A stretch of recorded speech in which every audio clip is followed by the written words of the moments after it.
From now on, you'll transfer your entire salary to Mom's account.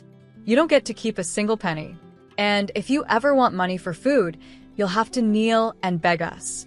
My brother shouted this across the living room while Mom smirked proudly behind him, arms folded like a queen watching her servant obey. "Hi, everyone, my name is Ava Rowan, I'm 31. And if you think I was about to bow to the same family that once borrowed my savings for emergencies and never paid it back, you're wrong. How far can family go before they become strangers in your own house?" The day started with coffee and ended with a financial ambush. They'd shown up unannounced, waving printed spreadsheets I'd never seen before. Family contribution plan, they called it. "You earn more than us, Ava," Mom said sweetly. "It's only fair we manage your finances. You're terrible with responsibility." I almost laughed. I'd paid off their credit card debt, kept their electricity on, and cover my brother's rent when he lost his job again. Now they wanted my entire paycheck.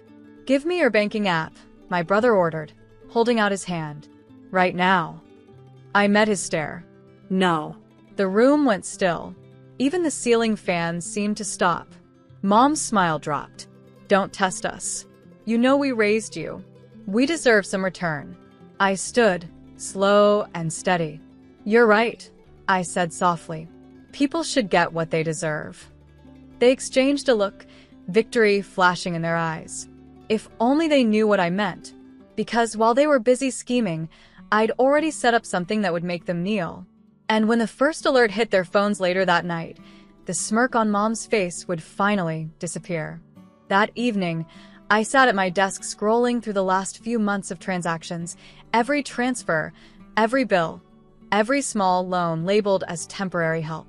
Over $47,000 had quietly vanished into their accounts in 2 years. My phone buzzed with another message from Mom. "You'll thank us later, sweetheart. We're teaching you discipline." Discipline. That word made my stomach twist. I opened my work laptop and logged into the financial portal I designed for my company's digital security division. They didn't know my role wasn't just assistant. I was the lead systems analyst, the person who could trace, encrypt, and lock down anything connected to an account, even theirs. By midnight, I'd rerouted my salary into a new trust account under my foundation's name. Only I had access. Then, I froze all secondary authorizations linked to their devices, the same ones I'd set up years ago out of trust. Next came the surprise. I drafted an automatic alert through the bank's fraud department. Any attempt to withdraw funds from my old joint account would trigger an investigation. It wasn't revenge. It was protection. At 6:32 a.m., my phone buzzed with chaos. First, Mom's text. "Ava, something's wrong with the bank. None of the cards work." Then my brother. "Did you mess with the accounts? Fix it now." I poured myself coffee, humming softly.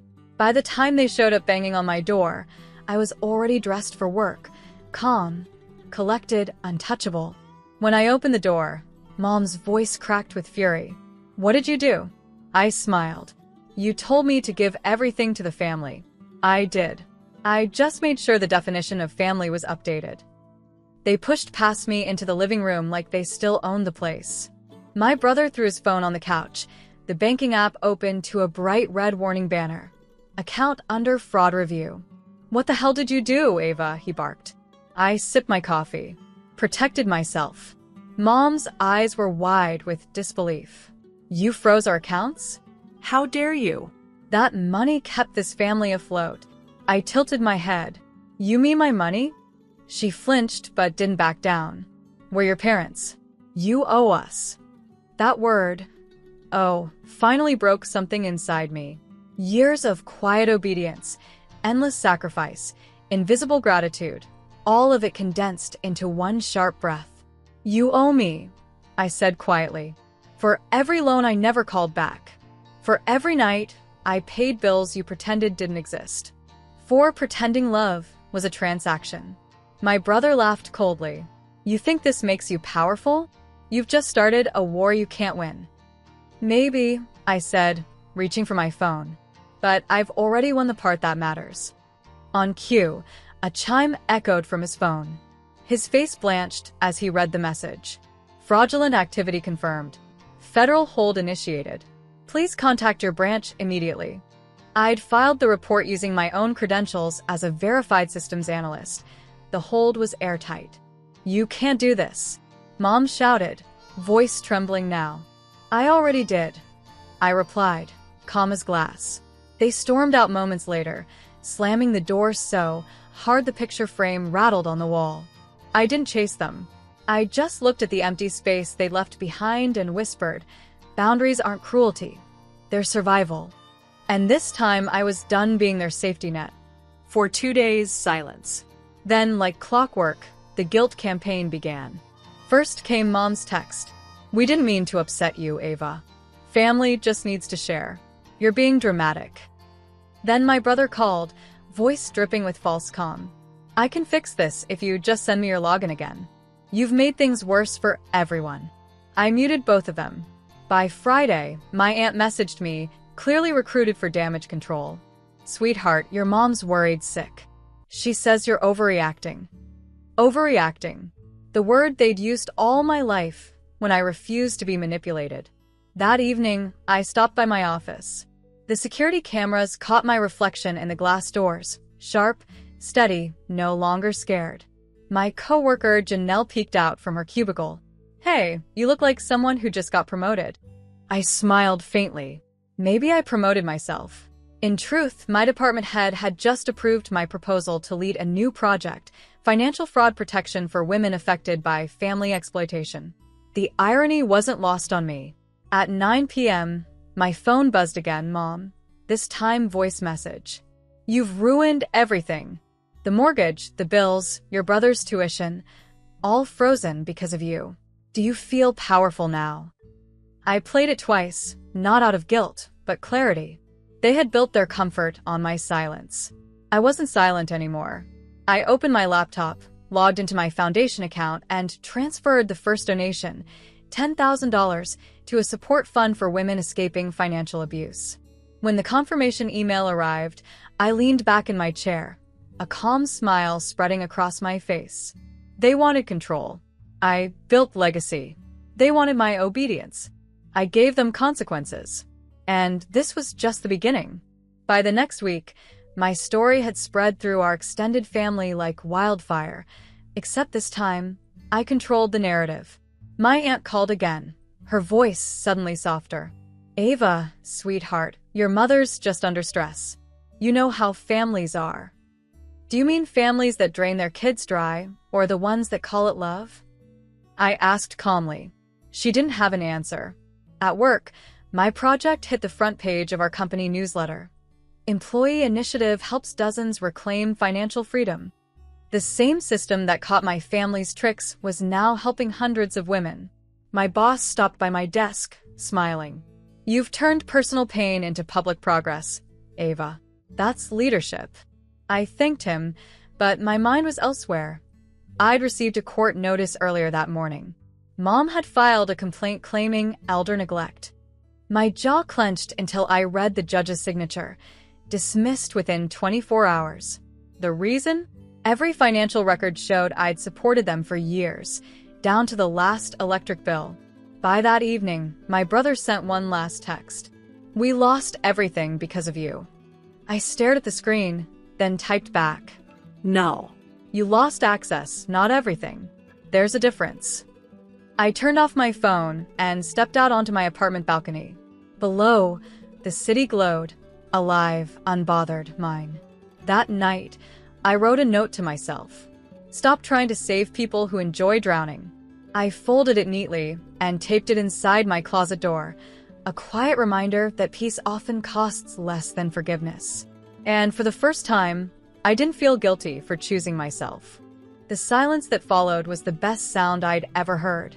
Weeks went by without a single message, no guilt trips, no fake apologies, just quiet. It gave me space to breathe and build. The nonprofit division of my project launched officially that month. We named it Balance Forward, dedicated to helping women protect their income from family exploitation. My inbox filled with stories like mine, teachers, nurses, designers, all drained by relatives who called control love. At the launch event, a reporter asked, "What made you start this, Ava?" I smiled. Someone once told me I wasn't responsible enough to handle my own money. I decided to prove them right by handling everyone else's better. The audience laughed softly, but behind that laughter was solidarity. That night, when I came home, an envelope was waiting under my door. No return address. Inside was a single folded paper, a faded family photo of me, Mom, and my brother at a picnic from years ago. On the back, in Mom's handwriting, "We just wanted to feel secure. Maybe we went too far." For a moment, the air felt heavy, like grief, not anger. I sat quietly, then tore the photo in half, not out of rage, but release. Some relationships don't need closure. They just need to stop taking space in your life. I burned the paper in a small dish on my balcony, watching the ashes swirl into the night sky. When the last ember faded, I whispered, "Goodbye, for real this time." The next morning, I transferred another donation from my foundation, this time in Mom's name. It wasn't forgiveness. It was peace on my terms. Months later, I was invited to speak at a financial empowerment conference in San Francisco. The theme was reclaiming control. The irony wasn't lost on me. Standing backstage, I took a deep breath, adjusting the mic clipped to my blazer. I could almost hear my mother's voice echoing from years ago. "Ava, you're too emotional to handle business."